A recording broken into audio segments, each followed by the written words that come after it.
Assalamualaikum warahmatullahi wabarakatuh. Kali ini saya akan sharing bagaimana cara mendaftarkan hak cipta ya secara elektronik. Nah, kita mulai dari bagaimana cara mendaftarkannya. Ayo kita lihat tutorial berikut ini. Kali ini saya akan menjelaskan tentang tutorial bagaimana cara mendaftarkan akun di HKI ya, hak kekayaan intelektual. Nah, pertama kita buka Google ya. Nah, di sini kita buka dulu Google-nya. Nah, di sini kita lihat ya, Google. Kemudian login HKI. Nah, di sini ada hak cipta login Direktorat Jenderal Kekayaan Intelektual. Nah, kita login ya. Nah, di sini. Jadi yang belum punya email atau password untuk masuk, nah itu tinggal di sini create your akun atau bikin akun baru. Di sini kita bikin akun baru. Nah, ini untuk pendaftaran user hak cipta. Nah, jadi kita kalau ingin mendaftarkan hak cipta, kita perlu akun. Nah, di sini pendaftarannya tadi kita buat akun baru ya. Di sini ada email. Ya, kita masukkan email kita. Contohnya email ya yang sering kita gunakan. Nah, kemudian password nanti yang akan kita masukkan. Nah, di sini passwordnya juga harus ada kombinasi ya, huruf dan angka. Kemudian nama lengkap kita, nomor KTP, sesuai ya, nomor KTP. Kemudian ada tanggal lahir, alamat, kota, kode pos. Nah, di sini ada kode pos, provinsi, kemudian kewarganegaraan. Nah, ini jenis pemohonnya ya. Nah, ini kita bisa perorangan. Jadi untuk jenis pemohon itu perorangan. Kemudian jenis kelaminnya ya, pria atau wanita. Kemudian nomor telepon yang aktif atau handphone. Nah, di sini kita centang I'm not a robot. Ya, jadi kita bukan robot, kemudian didaftarkan. Nah, jadi yang ada tanda bintang di sini ya, nah itu harus kita isikan, tidak boleh kosong. Nah, jadi kalau sudah diisi semua, nah nanti kita akan bisa masuk ke dalam hak ciptanya ya. Nah, ini Anda tidak memiliki akses di halaman ini. Ya, jadi kita harus login. Nah, contohnya saya punya ya akunnya.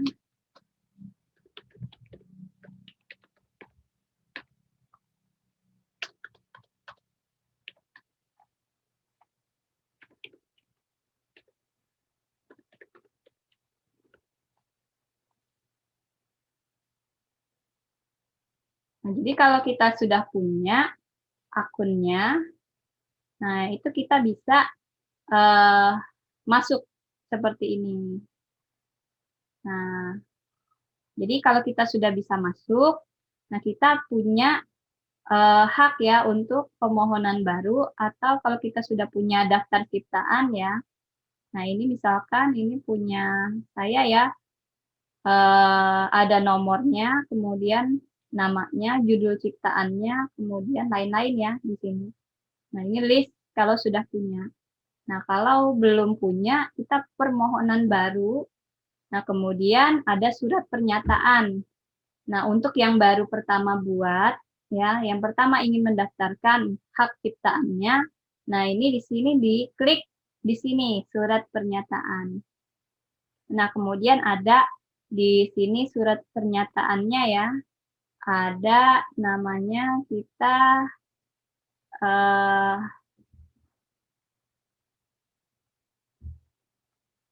nah, di sini kita mau share ya tentang surat pernyataan. Nah, ini kepencet. Nah, jadi kita ada surat pernyataan. Nah, jadi nama. Kalau namanya sendirian, ini 2, 3, dan 4-nya dihapus. Tapi kalau ada namanya rame-rame ya, Nih, diberikan nama pertama siapa yang menciptakan, nama kedua, nama ketiga, dan seterusnya. Kemudian kewarganegaraannya Indonesia, alamat-alamat yang satu orang saja yang namanya paling depan. Nah, kemudian di sini ada karya ciptaan yang dimohonkan. Jadi karya ciptaannya berupa apa ini judulnya. Misalkan judulnya video animasi atau judulnya video tentang hiburan atau apa. Nah, ini judul dari ciptaannya ya berupa video atau berupa karya tulis atau berupa apa ya. Nah, kemudian judul. Nah, di sini ada ketentuannya, tidak meniru, kemudian merupakan ekspresi budaya dan lain-lain. Nah, ini bisa dibaca ya. Nah, kemudian ada di sini.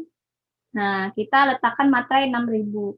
Nah, bagaimana dengan misalkan ada orangnya banyak ya. Jadi setelah materai, nah jadi di sini misalkan ada materai ya. Nah, di sini kita punya materai ya. Nah, jadi ini orang pertama yang tanda tangan ya, dekat materai. Ini orang pertama. Ya, orang pertama tanda tangan. Nah, bagaimana kalau orangnya banyak?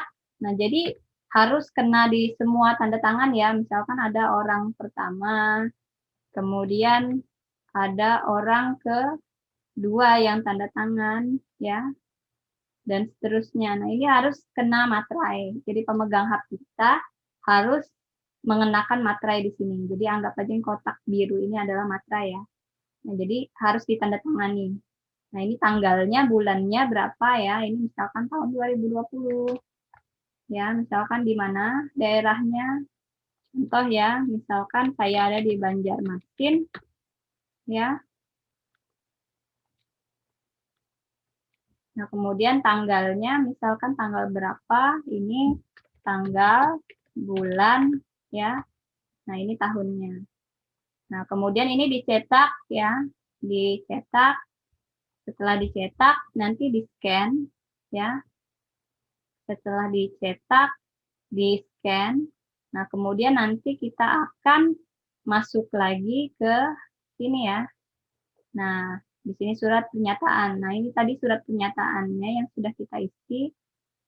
Nah, kemudian jenis pemohon.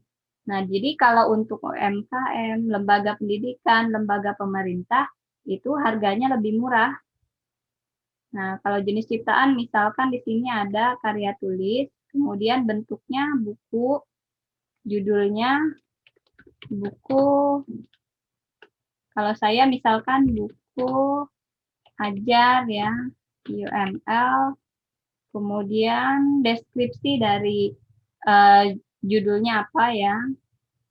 Ini merupakan buku bahan ajar tentang pemodelan sistem. Nah, kemudian tanggal pertama kali diumumkannya, kemudian di sini kotanya misalkan kalau saya ada di Banjarmasin ya. Jadi kotanya dimasukkan kota kalian. Nah, ini dipakai data kuasa atau tidak? Kalau perorangan biasanya tidak ya. Kemudian data pencipta. Nah, ini harus ada data penciptanya kita tambah di sini ya. Nah, misalkan tadi nama kita ya, kita namanya siapa, kemudian penciptanya misalkan pencipta 1, nama pencipta 1, pencipta 2, dan lain-lain ya disebutkan. Alamatnya cukup alamat satu orang yang pertama ya, orang depan, kotaknya di mana, kemudian kode pos, provinsi ya, di sini. Nah, itu kemudian tambah. Nah, ini wajib diisi ya. Nah, kemudian data pemegang hak cipta. Nah, ini samakan ya, seperti tadi. Kemudian, nah ini kita lampirannya. Jadi kalau UMKM, nah jadi UMKM itu harganya 200.000 untuk misalkan buku. Tapi kalau perorangan umum, nah itu harganya menjadi 400.000 ya, beda 200.000. Bedanya kalau umum itu tidak melampirkan akta pendirian NPWP ya. Jadi cuman contoh ciptaannya, kemudian contoh ciptaannya ya kalau ada linknya, kemudian bukti pengalihan hak cipta kalau memang ada. Nah, ini surat pernyataan tadi yang sudah kita isikan dan KTP. Kemudian kita kirimkan. Nah, setelah kita kirimkan, kita akan menunggu di bagian daftar ciptaan ya. Daftar ciptaan nanti di sini akan terlihat apakah ada yang, nah ini ya, jadi status pembayarannya juga ada di sini nanti ya, jenis ciptaannya apa. Jadi ada nomor pembayarannya. Nah, nomor pembayaran itu nanti kita bisa lewat transfer atau lewat bank teller ya. Nah, jadi seperti itu. Jadi sangat mudah sekali. Nah, ini daftar permohonannya ya. Nah, baik, sekian untuk pendaftaran hak cipta. Terima kasih.